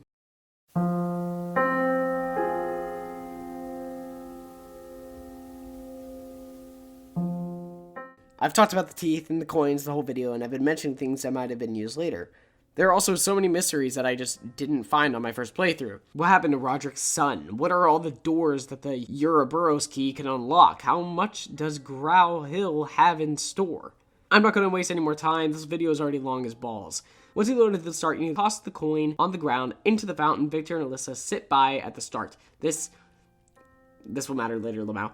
You can play through the game normally, except for picking up the hidden coins and teeth as you go, as some of them are locked inside of nightmare sequences. There are 6 teeth and 10 coins in total. You need to pick these up ASAP for the S ending. Don't try to skip out. Don't try to say, oh, I'll come back for this later, because you'll probably forget. I know I would.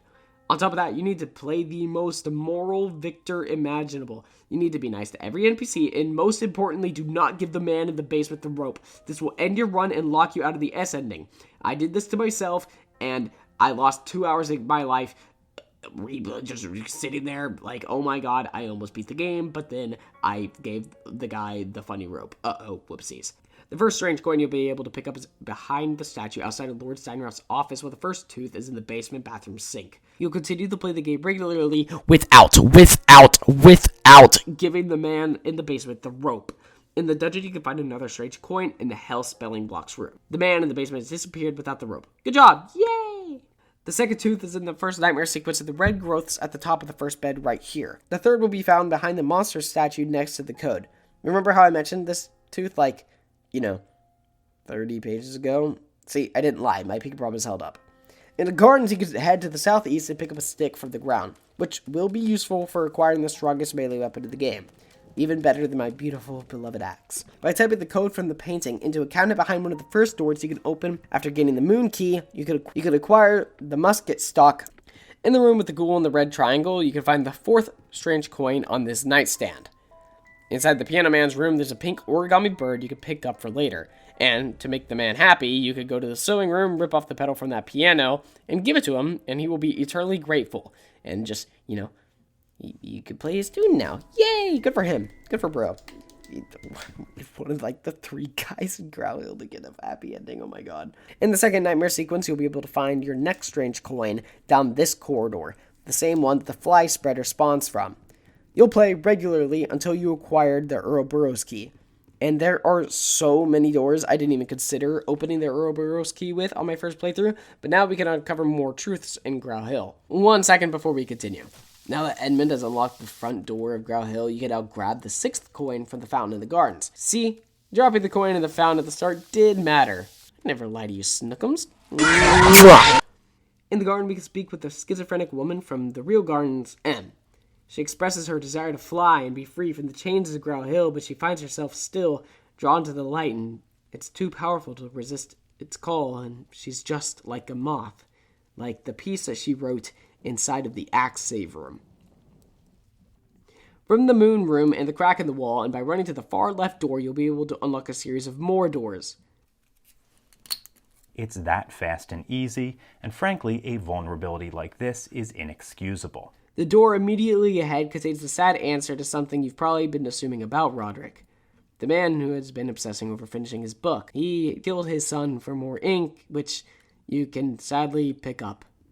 To progress, you'll need to backtrack and head to the roof, then to the far left, then through the south door to find the next Oruboros door. In one of the rooms is a small classroom, potentially used for the children mentioned in the note in the dungeon. By typing in the code 1141, you'll be able to grab the wooden sword. In the same hall we entered to get to the classroom is another door we can enter. Lots of doors, guys. There's a magician named Ricocchio stuck behind a trap. This man serves basically no purpose to the plot, but I think it's cool that the devs just put in a Kickstarter backer in the game for just some random silly side Easter egg. In the hallway with the cabinet containing the musket stock is a room with a red triangle scribbled onto it. Remember, we need to pick up something from this room. You can interact with the red triangle to free Ricocchio from his prison. Crawling through the hole in the wall in the moon room next to where we first escaped, and running across the roof into another hole will let us piece together the story a little more than we did on our first run. Dresden, April 15th, 1710. There was something hidden in the writings of my ancestor. After several days of studying them, I have been able to understand something that was in front of my eyes, but nevertheless I could not see. The lament, the pact, it can't be true. It's crazy. I have to make sure what I have read is nothing more than the reflection of a sick mind, but what if it were all true?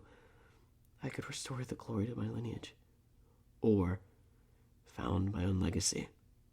Anything would be as possible as long as you were willing to pay the price. Tomorrow I'll pack my bags and retrace the steps of my ancestor.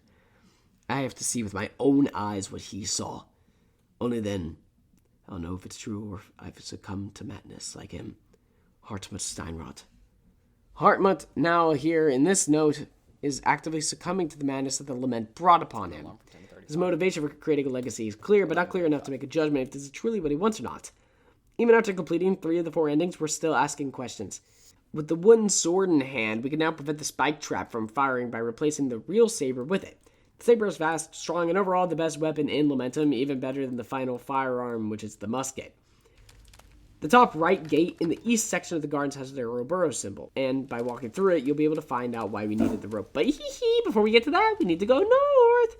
In this area, you will get jumped by not one, but 2 winged fuckers. You can go to the frog and try to take out the musket barrel, but yeah, don't do that. You'll need to return to the frog with the stick and put it in its mouth to acquire the barrel. There's an optional boss fight which can be engaged with by using the rope on the well and descending to meet it. The Pacific Ocean, whatever the hell it is. The boss can be put down easily with your blunderbuss, but it's just an overall fun Easter egg for some side content and a good way to support the Kickstarting backers who designed a boss based on your average Discord mod. Good job, Fairgoth and Hector Millen Gonzalez.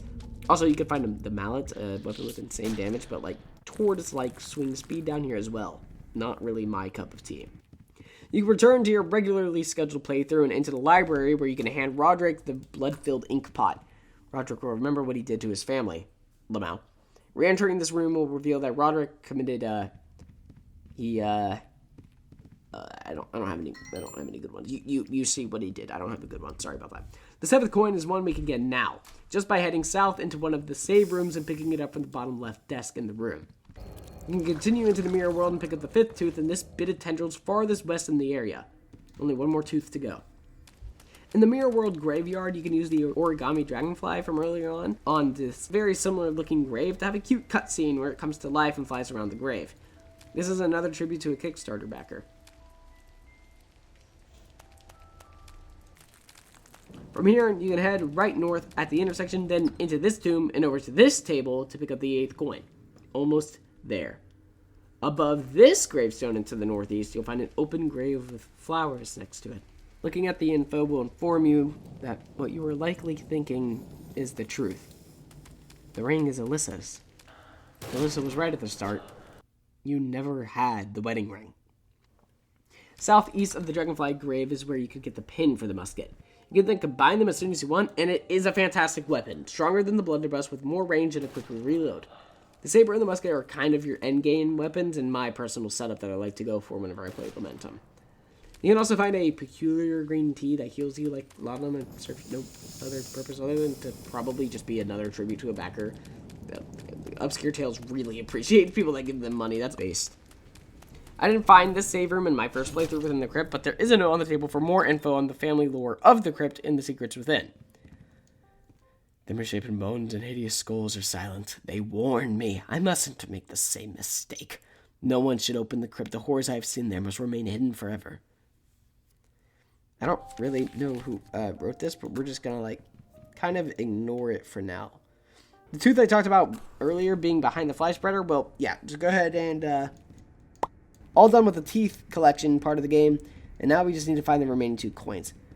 Push past the slug monster, and do not leave to avoid the Bulba's head. You can't get back in, but no one named Pengu the One would ever do that. They would never leave this tomb early without grabbing the coin that they need. At this intersection, you need to head south and pick up the coin for the cross-shaped grave. 1 coin left. Good job. Now that we have reached the chapel, we need to do some serious backtracking to acquire our last few needed items. Walk south until this intersection, then head right. You'll meet a horrific creature who is as large as the bosses we've fought so far. It will repeat After the pain comes the reward, in which Victor luck finding Alissa before giving you half of the gear. Continuing south will plummet you into darkness. You have to fight and claw your way through this area to find what you need. The thing you're looking for is the final strange coin, which is genuinely so impossible to find I can't even tell you where to look. Like, even watching this footage back, I have no clue where I'm going. This is a good luck moment, my bad. You'll find yourself returning to the garden and meeting with Em again, who has transformed into a beautiful moth woman. She has a beautiful spirit, but the real thing is her telling you that her will is to see Victor, by him descending even closer to the lament. But the her could also be Alissa. When it's all said and done, Em gives Victor the other half of the gear. You can combine these two halves to save inventory space. Next, you'll want to run into the deep library and speak to the blind creature. He will be happy to give you half of the fragment with the promise of you descending to meet her. The final monster waiting for you is on the balcony. She will give you the gear, reiterating the point made by the other monsters. You need to descend and meet her. We can end the madness. Take the gears, place them in their respective slots, and board the elevator, and descend.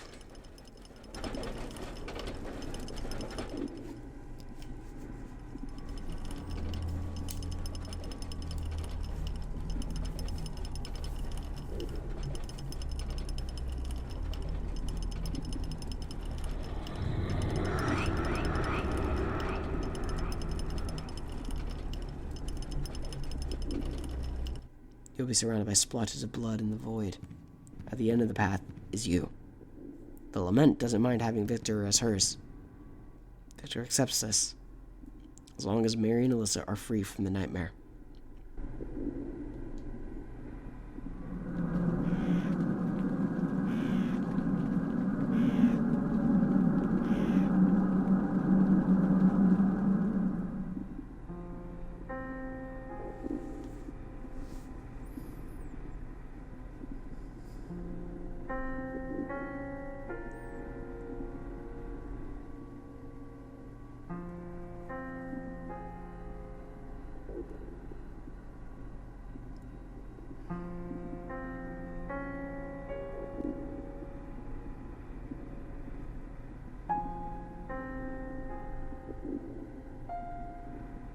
Victor sacrificed himself for Mary and Alissa. And if you want my personal thoughts, I think ending A still is the best ending, as Victor accepts his sins and stops running away from death while saving Mary. But the developers did confirm that there is no canonical ending, and that each ending represents a part of who Victor is. But ending S, sure, Victor completes his goals, but ending A, well, ending A is the one that I really feel like is the correct ending. I'm not the only one that can make that call, though, so of course form your own opinion. I adore Lamentum. I believe it is one of the most complete games on the market today, and I'm so excited to share this beautiful piece of development, storytelling, and true art with you all. If I had to end this video right now, I'd say one thing. Please support Obscure Tales. They have another game in the Lamentum universe by the name of Inanima coming up, which looks absolutely incredible. I'm not sure which developer I spoke with when I asked all my questions for this video, but they were incredibly kind and supportive. So, to Nico or Fran, or both of you, thank you.